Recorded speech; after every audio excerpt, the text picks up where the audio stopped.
What's going on, guys? Dare here with Fantasy Football Advice, coming at you with another fantasy football video. And today, it's Friday, so you know what that means. It's time for another top 5 list, and today we have the top 5 overlooked players of 2018 season. This video did fairly well last season. We hit on Thompson, who, as we know, for 10 games he was in the season, he played extremely well. He was going overlooked last year, and what we mean by overlooked, basically either through ADP or lack of people talking about them. These players are basically flying under the radar. Some of them may have specific reasons that we think they can exceed their ADP, and we all think that these players are great values. Before we get into the list though, we gotta mention the giveaway. Now we are giving away a signed 8x10 T.Y. Hilton photograph, and all you have to do to enter is follow both Nick and I on Twitter. Make sure you're subscribed to the channel. You can't win unless you're subscribed. And that's it. Those are the only 2 things you have to do. Now with that being said, let's get straight into the stat of the day. Yesterday's stat of the day was which receiver had at least a 20% target market share of their team's targets but was outside the top 80 in catchable target percentage. So this player was getting a decent amount of targets, but they weren't high quality targets. The answer was Alshon Jeffery. And honestly, that stat is one of the reasons why we like Jeffery this year. He's going to have a much better rapport with Carson Wentz. Obviously, there are new receivers that change teams every year, and normally they struggle in year 1. Alshon Jeffery still did pretty well. He wasn't a bust based on his draft price. Obviously, we would have liked to see more production, more yardage, but he did score a lot of good touchdowns. If we can see this target market share remain the same or possibly increase while at the same time having higher quality targets, he could be an absolute monster. And like I said, it's one of the reasons we like him. The winner though was Tone Man once again. Tone Man won it, and I think this is his 3rd or 4th point now. I'd have to go back and check the score sheet, but congratulations. Today's question is which running back with at least 25% of their team's attempts was the least elusive back in the league. On top of that, this same player forced the least amount of missed tackles.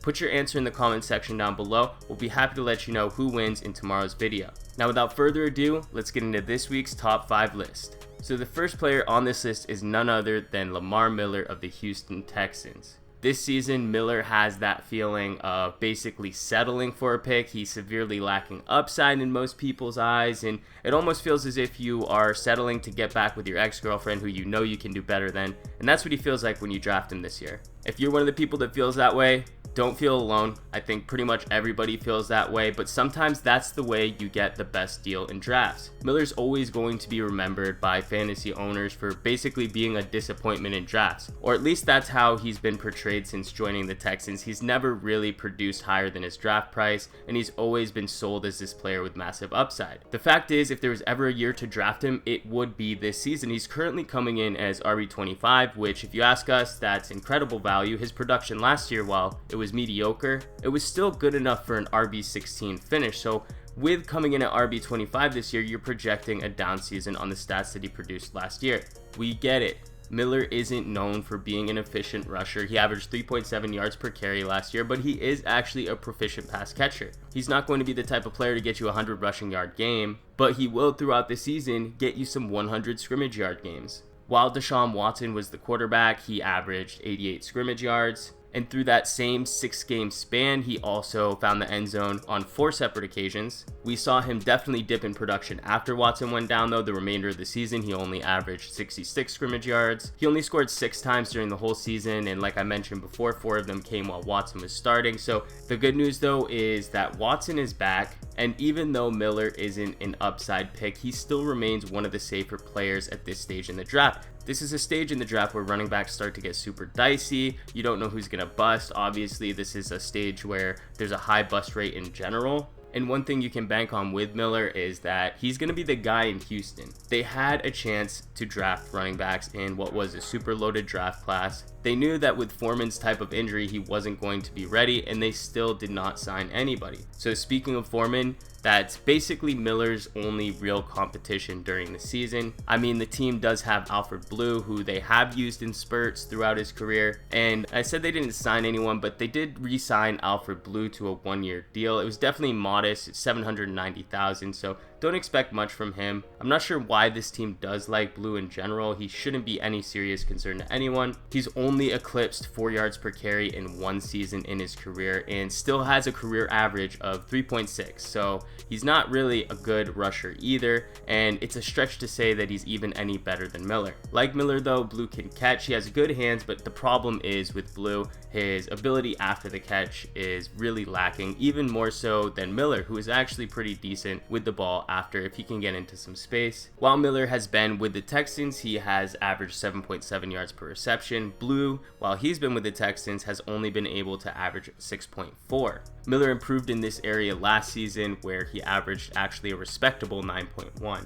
The explanation for both Blue and Miller though is really just to show you that they're kind of the same type of player, both inefficient rushers who you can count on in the passing game. But when it comes to if Blue is a threat to his touches, it's Miller's backfield, don't get it wrong. When Foreman gets back, it could be a different case though, because as we know, Foreman looked much better than Miller in a lot of areas. The only problem with Foreman though is that they're probably not going to want to rush him back. Remember, he had that Achilles rupture. Studies have shown that Achilles injuries are extremely hard to return from, especially players like running backs and wide receivers. And the studies also show that it's usually a lengthy recovery and can take over a year to fully recover. And that's if they do fully recover. Now, Foreman's injury, that happened on November 19th also. 36% of players never returned to play at the NFL level. 31 players were polled with sustaining the same injury, and only 21 returned to play, which translates to 64% that were actually able to return. Now, those that did return took an average of 11 months to even see the field. For Foreman, that would translate to the end of October, because remember, his injury happened on November 19th. 11 months from then would be October 19th. Jumping back to the sample that we have, in the 3 seasons following the injury,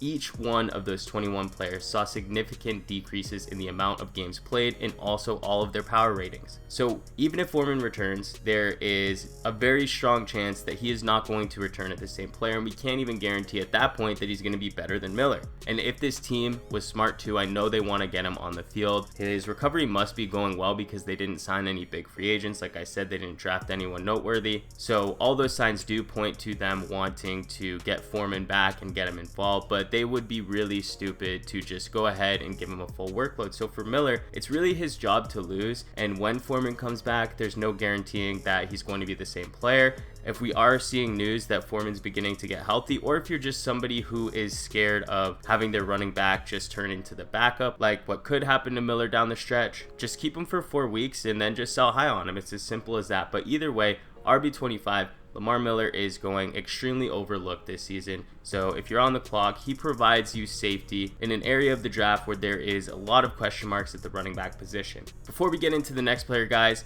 premium rankings, they're now available on our website. If you want more lists like this, you want targets, busts, sleepers, tier-based rankings, and player breakdowns, go ahead and consider becoming a premium member on our website, thefantasyfootballadvice.com. Check it out today. The next player on this list is Devin Funchess. Now, a lot of people are saying that he can't be the top receiver on this team, and I ask myself why. Is it because Greg Olsen's back? Is it because they drafted DJ Moore in the first round? Yeah, those are legitimate concerns. But there is a world where Devin Funchess is still the leading receiver. He had a top 15 target share in the red zone, and he very well possibly could be a double-digit touchdown guy this season. Throughout his career, he has averaged 17.3% of his targets in the red zone. And for reference on how good that really is, Davante Adams, who is currently known as the red zone king, he's hovering at about 19.3%. And I'm only counting the 2 seasons, the seasons where he scored 10 touchdowns and the seasons where he scored 12 touchdowns. So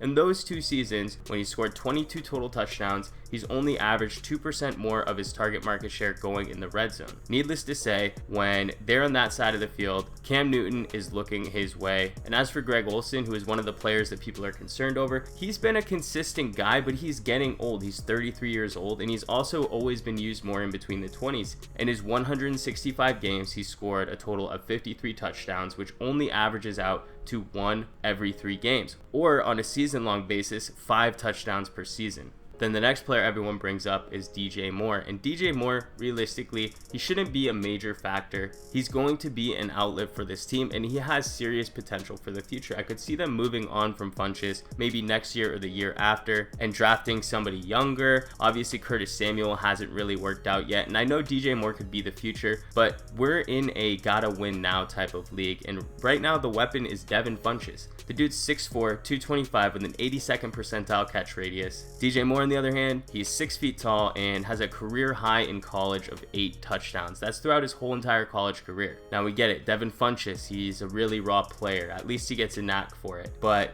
really last season, we saw a different version of Funchess than we had before. Now, confidence is key. We can't just discredit the rapport that he built with Cam Newton. It's just not going to disappear. Surprisingly, Funchess ranked 23rd in contested catch rate, which is a great stat to refer to on how well a quarterback is going to be able to trust their receiver. And I could really see Funchess kind of getting into this role of like a Michael Crabtree while he was in Oakland. I would definitely predict a little less volume, of course, but in a similar sense where he's a chain mover and a guy that is always looked to in the red zone. Now get this, the best part is, in order to return value, he basically has to do hardly anything. He's coming in at wide receiver 36, okay? Wide receiver 36. I get that there are reasons Funchess may not be a top level producer like he was last season, but there are just as many reasons to believe that Funchess could easily be a top 25 guy. Now you're getting him at wide receiver 36, which is the last end of the wide receiver 3s, and basically a wide receiver 4, which means he's drafted not to even be startable, so you're not risking much. And I think you all can agree how easy it is to see that Devin Funchess is being overlooked this year, and we think he makes an excellent target in the 8th round, which is exactly where he's going. The next player on this list is Andrew Luck, and if you've been following the channel, we've been talking about Luck and this Indianapolis Colts offense a lot. We think there is just a ton of value to be found in here, and you don't want to be the guy to pass on Andrew Luck because you're afraid of the injury. He's had plenty of time to recover, and don't get it wrong, Luck is a fantasy monster. On top of that, he comes into one of the worst defenses in the league. The past 3 seasons, they've ranked 25th, 21st, and 30th in points allowed. So you know there's going to be plenty of garbage time opportunities, and that's exactly what you want from a quarterback. As for his shoulder, like I said, you really shouldn't be worried too much about it. They have been taking every precaution with Luck, and right now he comes in as the quarterback 12. Obviously, the biggest risk with Luck isn't that he's not going to see the field. The biggest risk is that he goes down with injury. One big hit could knock something the wrong way, and you could only have him for 2 weeks, and then he's done. But at quarterback 12, you're risking absolutely nothing. You're risking it for a guy who could be a top 5 quarterback. A top 5 quarterback at quarterback 12, that is a significant discount. Now those that question if Luck is a top 5 quarterback, they probably don't remember how well he really played while he was on the field. I know the last time we mentioned Luck, there was a bunch of people in the comments section that said Luck sucks. And yes,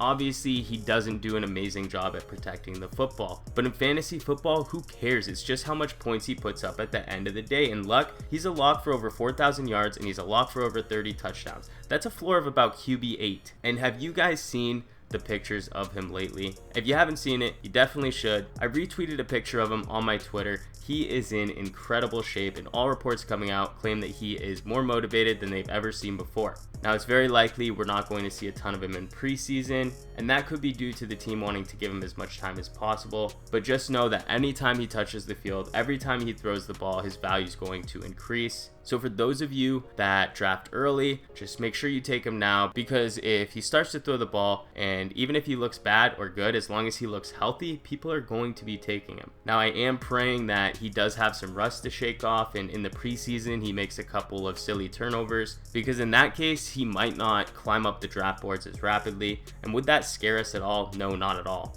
Andrew Luck is one of the smartest players out there. He's also one of the most physically gifted quarterbacks that we've seen in recent years. Remember, he was taken 1st overall. This isn't a 4th round pick that just fell into this tier of elite players. No, this is a guy who has all the intangibles that you're looking for in a quarterback. And for people to have not seen him play for an extended period of time and just think that all of that is going to be thrown away, it's really a silly fear to have. What we do expect, though, is that it may take a few games for him to completely get back in his rhythm. So if he doesn't have a completely hot start, don't push the panic button. This team, it has plenty of weapons, more than he's probably ever seen in his entire career in Indianapolis. And overall, it's just what you would call a very pass-friendly cast of players. The running backs that they have, they're not really downfield rushers. They're more pass-catching backs, which is good because they're going to be playing from behind a lot. Then you have Jack Doyle and Eric Ebron, who are two more than capable pass-catching tight ends. And then at receiver, you have T.Y. Hilton and an underrated Ryan Grant.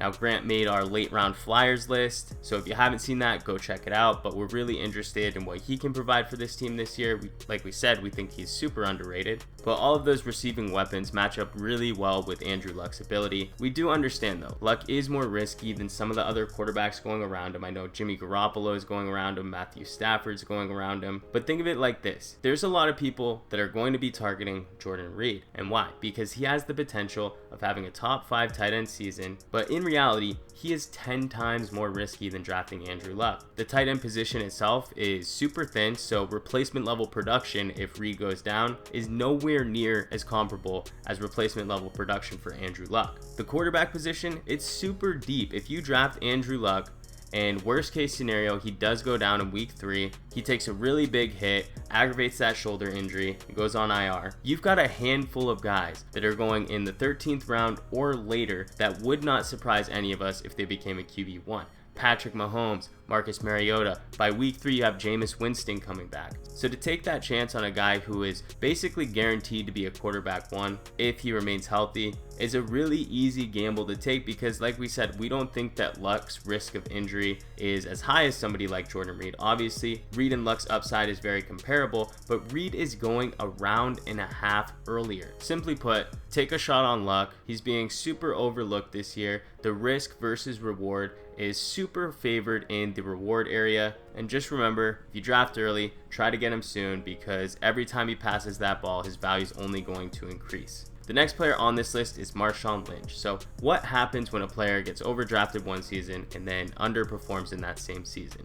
What happens is they completely tank in drafts, and that's exactly what is happening to Marshawn Lynch this season. Lynch is currently going in the 7th round as RB33. Yes, that's right, RB33. Last season though, he was a 3rd round pick. Obviously he disappointed based on his draft price, but the narrative that's going around Lynch right now is completely wrong. Heading into his 2017 season, he was coming off an entire year off, and this wasn't one of those years where he was sidelined or rehabbing from an injury and hanging out in the weight room. No, he was doing TV appearances, he was eating Skittles, and he was partying. So you really can't compare those types of years off. Anyone who thought he was going to come in and immediately perform like the beast mode we saw in years past, you just had the wrong idea on what to expect. So it was pretty easy to see that he would have some rust to shake off, and he definitely shook it off by about the midpoint of the season. From weeks 8 on, he averaged 19 carries per game and even caught at least 1 reception in each of those outings. As for his per game numbers, he averaged 78 yards per game and a respectable 4.6 yards per carry. In the receiving game though, he was still decently involved. He had 2 receptions per game on average and even reached the end zone 5 times. So all that added up to over 14 fantasy points per game, which would be good for top end RB2 numbers, and him doing that through 8 games is not a small sample size either, so we really can't ignore those numbers. But the numbers that you can't ignore even more than that are the ones that you don't see on the fantasy scoreboard. Lynch himself performed extremely well in all areas of being a rusher. He was 6th in yards created, 3rd in yards created per carry, 2nd in evaded tackles, 1st in evaded tackles per carry, 4th in elusiveness rating, 11th in breakaway percentage, and one other thing, he was completely flawless in pass blocking efficiency, which is much more than you can say about his counterpart that's now in Oakland, Doug Martin. What makes that stat even more impressive is considering that he was the only player in the league with a perfect pass blocking efficiency score who played in over 35 pass blocking snaps. So simply put, there's every sign that we see that points to him still having some gas left in the tank, and anyone that claims Marshawn Lynch is done, they clearly haven't ran the numbers and they're just throwing that claim out there. The only thing you could realistically say about him is that he's old, and that's a fact, but there's just no signs that point to him falling off. Now keep in mind, there is some serious talk about Doug Martin being loved over in Oakland, but you can't always be scared of every player. Marshawn Lynch performed really well, and I think that these numbers speak for themselves. As for Martin, he has consistently let people down, he always has an excuse, and he's always injured. Regardless, Marshawn Lynch at RB33 seems massively overlooked this season, and while we aren't calling for a huge bounce back campaign from him as a whole, he can easily provide consistent production to teams that draft riskier running backs in the middle rounds, and outperforming his RB33 price tag is going to be a feat he can easily accomplish this season. The last player on this list is a person you probably haven't heard many people talk about, and a name you haven't heard in a while, and that's Quincy Enunwa of the New York Jets. Now, last season, Enunwa was one of people's favorite late round targets, and it was for a good reason. He's a big-bodied slot receiver, comes in at 6'2", 225 pounds, and in 2016, he was really making a name for himself. He had over 100 targets, and he was playing under the offense led by Ryan Fitzpatrick. For those of you wondering, this wasn't the season Ryan Fitzpatrick was playing really well. This was the season Ryan Fitzpatrick was playing horribly. Fitzpatrick ranked 29th in quarterback rating. He threw 12 touchdowns to 19 interceptions. And that same season, Brock Osweiler, who was on the Texans, who became basically a living meme, was still able to grade higher than Ryan Fitzpatrick. And he only threw 15 touchdowns to 15 interceptions, which is just piss poor. But even that 15 and 15 stat line was still 3 more touchdowns and 4 less interceptions. So clearly, the quarterback situation in New York was just absolutely terrible. And even considering that, Enunwa still ranked as the 23rd best slot receiver. He put up over 850 yards. He had 4 touchdowns. And coming into last season, everything was looking up for Enunwa. He was slotted in to be the main target with an upgraded quarterback, now moving over to Josh McCown. But then, unfortunately, he had this dreaded neck injury, and that caused him to miss the entire season. Now, as for 2018, there is a lot to like. Like I said, Enunwa 6'2", 225. He's a big guy. He also has really good speed for his size. He runs a 4.45 40, which is in the 96th percentile in height-adjusted speed score. So this guy is big, this guy is fast, and he plays from the slot. There are a few reasons that we like him this season, and mainly it's because of his role in the offense, the lack of weapons on this team as a whole, and the quarterback skill set that matches up with him. In 2016, he played over 70% of his snaps from the slot, and word has come out that he should have an even higher percentage of slot snaps in 2018. That is going to be an extremely crucial role for an offense because this team is going to be playing from behind in almost every game. The Jets themselves, they're lacking receiving weapons. Their best players at receiver are Robby Anderson and Terrell Pryor. Pryor, as we know, was only able to be successful in Cleveland, where he's playing more of a backyard football style of game. And Robby Anderson, as much as he performed really well last season, he is nothing really more than a deep threat. And we have to also consider that he's still probably going to be missing time due to suspension. As for the quarterback situation, we have Josh McCown and Teddy Bridgewater. There's also rookie Sam Darnold, and each of these three is an upgrade over what he had in 2016. But between McCown and Bridgewater, both of those quarterbacks graded extremely high in targeting of short and intermediate routes, and they also graded extremely high targeting across the middle of the field. Those are exactly the routes and where Enunwa is going to be looking for his targets. So there's a lot of things to like about Enunwa this season, but the best part to me is the fact that you won't have to draft him. In super deep leagues, he's still hardly being talked about, which definitely makes him one of the most overlooked players this season. Now, I will say that his first 3 matchups are against Detroit, Miami, and Cleveland, which they're extremely passer friendly, so he could have some really good games early on. Either way, he's a good, young, up-and-coming receiver who's coming into a good situation this season, and he's being completely forgotten. Alright everybody, that's going to do it for this video. If you really liked it, please hit that like button. If you're new to the channel, hit that subscribe button. We thank you all for watching, and we'll catch you on the next one.